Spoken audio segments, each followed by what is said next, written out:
특성화고 공무원, 공기업, 정기직 분야 뭐와는 거창하게 학교 전략 분석이 되어 있는데요.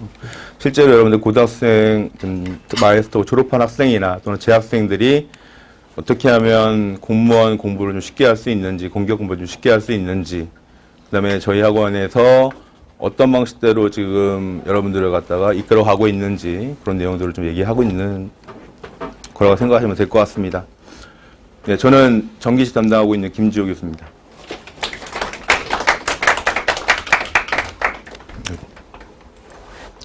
네, 여러분 페이지는 이게 없는데요. 그냥 거창하게 한번 집어넣어 봤어요. 여러분들이 아마 가셔야 될 공무원 지방자치단체나 교육청, 그 다음에 다음 페이지 넘어가시면 공기업들이 어떤 게 있는지 굉장히 많죠, 그죠?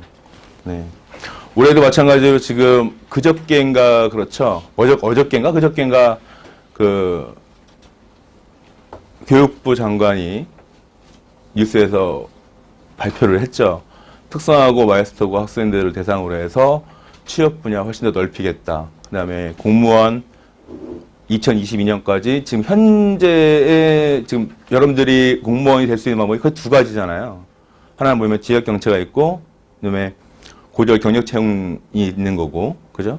두 가지가 있는데 그 두 가지 분야에서 퍼센트 데이지를 봤더니 지금 현재 작년 기준으로 봤을 때 한 7%, 8%밖에 안 된다고 하더라고요. 전체 고졸에서. 근데 그걸 2022년까지 왜? 마이크 쓰라고? 목도리.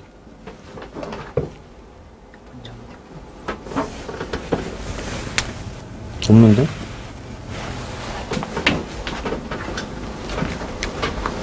네. 2022년까지 30%까지 올리겠다라는 지금 얘기를 했죠. 그죠? 어마어마하게 많은 거예요. 네. 30%까지 올린다고 해서 여러분들이 뭐 2, 3년 재수에 30% 대학선은 붙어야만 이상하지만 실제 지금 공무원들 전형을 또 살펴보면 일반 전형 같은 경우는 기본적으로 좀 몇 프로나 될 것 같아요? 몇 대 몇의 비율 정도 될 것 같아요? 정기직, 일반 정기직. 일반 9급이나 7급. 경쟁률이. 예, 보통 50대 1, 많으면 뭐 10, 80대 1, 더 많으면 100대 1 이렇게 하고 있죠. 그죠? 여러분 몇 퍼센트 같아요? 여러분은 많아봤자 20대 1. 그죠? 어떻게 보면 약간 혜택받은. 실제로 그렇게 되다 보니까 여러분들이 임용되고 나서도 이제 약간 어떻게 보면 특혜를 받았다. 뭐 이렇게 나오는데 임용되고 나서 들어가서 실제로 일하시는 분들을 보게 되면, 즉, 뭐 합격생들을 보게 되면 굉장히 잘하고 있어요. 그러다 보니까 만약에 그 사람들이 잘하지 못한다고 한다면 어떻게 될까요? 당연히 안 뽑겠죠, 그죠? 근데 잘하고 있으니까 계속 인원을 충원해 늘려갈 것이고, 그 다음에 실제로 이제 공무원 되고 나서 또는 공기업 되고 나서 또는 재직자 취업하고 나서 더 중요한 게 뭐가 되냐면 이 사람들이 향후 인생을 어떻게 꾸려나갈 것인가도 많이 얘기를 하고 있는데 그저께 발표한 내용에서 보면은 또 어떤 내용이 나왔었냐면, 뭐 사립대학교나 또는 지금 34개 국립대학교에서 뭐가 있냐면 고졸 재직자 같은 경우 재직을 하고 있는 경우 또는 뭐 3년 이상 재직하고 있는 경우 뭐라고 있냐면 그 등록금에 대한 면제, 그다음에 뭐 따로 공무원 전형 같은 경우 이런 식으로 대학교를 갖다 다닐 수 있게끔 만들어주고, 그다음에 여러분들이 선취업을 갖다 했을 때 취업을 먼저 하고 나서 봤을 때 뭐 적금도 어떻게 보면 나라에서 같이 보조해서 뭐 들어준다든가 뭐 이런 내용 많이 있고 있죠, 그렇죠? 네.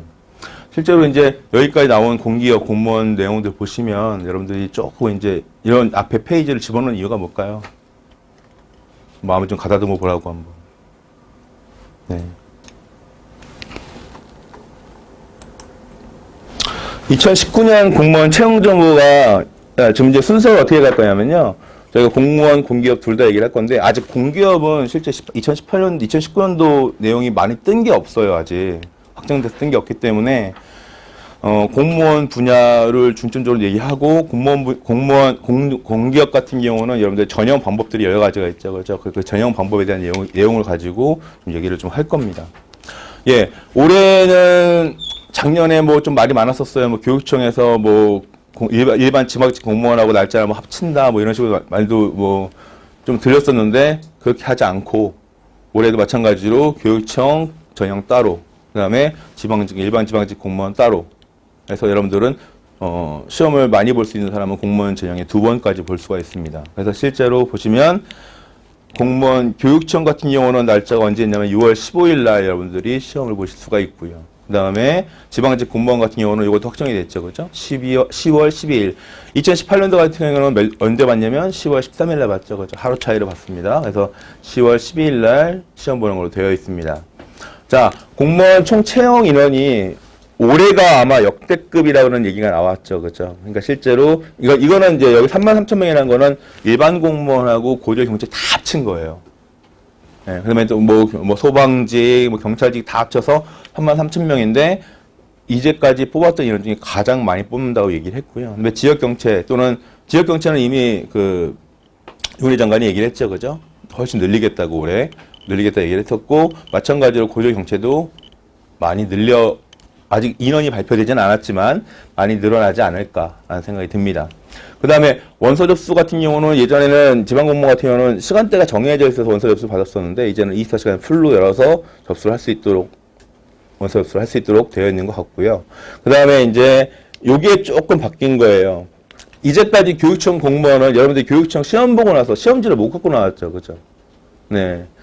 시험 보는 곳이 이제 한국교육과정평가원이라는 곳에서 시험 봤었었는데 이제 어디로 바뀌었냐면 인사혁신처라는 곳으로 바뀌었습니다. 지금 이제 여러분들이 우리 여러분들이 10월 달에 보는 고졸경채 문제 출제하는 기간으로 바뀐 거죠. 그죠? 그러다 보니까 이제 앞으로는 문제 유형도 교육청도 마찬가지로 공개가 되지 않을까. 공개되는 걸로 예정이 되어 있습니다. 그래서 이제 앞으로도 실제 여러분들이 지금 준비하시는 걸 보면 교육청 준비하시는 학생들이 어떻게 준비하고 있냐면 지방공무원 같이 준비하면서 이제 기회가 한 번 더 주어지다 보니까 주어진 건데 앞으로는 조금 더 공부할 수 있는 좀 환경이 또는 좀 기회가 또 훨씬 더 넓어지지 않을까라는 생각이 듭니다. 물론 교육청 같은 경우는 추천을 받아야 되지만 그죠? 네. 예, 강원도가 사실은 전기직 거의 뭐 고졸 경찰 많이 뽑지가 않았었어요.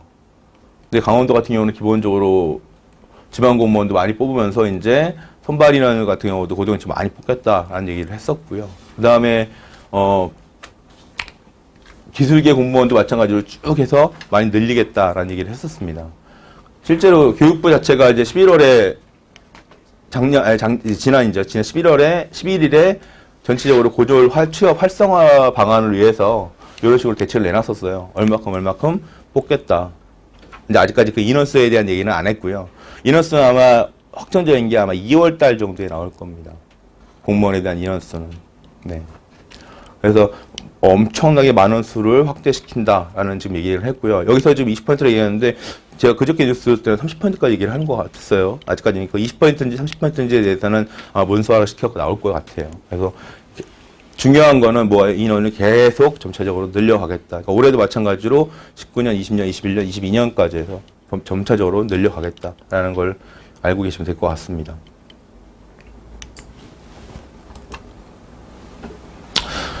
다 알고 있는 내용입니다. 기술계 고졸 응시 자격 기준에 대한 내용은 여러분들 다 알고 계시겠지만 평균 B등급 이상이 돼야 되고 그중에 50% 이상이 과목이 뭐가 돼야 되는 거예요? A등급을 받아야 된다는 얘기죠. 그죠?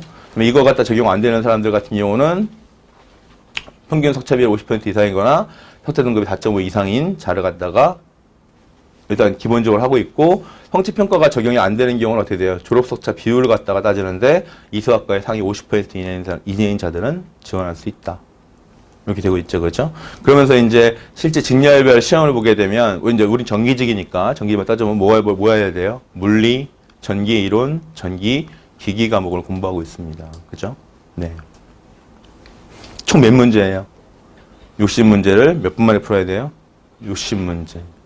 그러다 보니까 실제로 여러분들이 우리 공무원 공부하시는 학생들 같은 경우는 기본적으로 이제 쭉 매년 초부터 시작해가지고 10월 달까지 공부하면은요, 거의 이론적인 내용들은 다 마스터가 됩니다.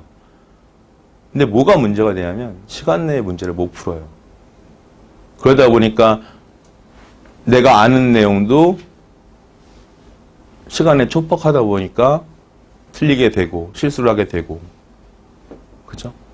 그러니까 여기서 뭐 여기 지금 재학생들도 있고 시험 다시 보는 학생들도 있는데 시험 다시 보는 학생들 같은 경우는 기본적으로 잘 알 거예요 본인들이. 아 내가 이것 때문에 틀린 게 이걸 몰라서 틀린 게 아니라 뭐가 되는 거예요. 알았는데 시간이 모자랐고 약간의 실수가 있었을 뿐이지. 그죠?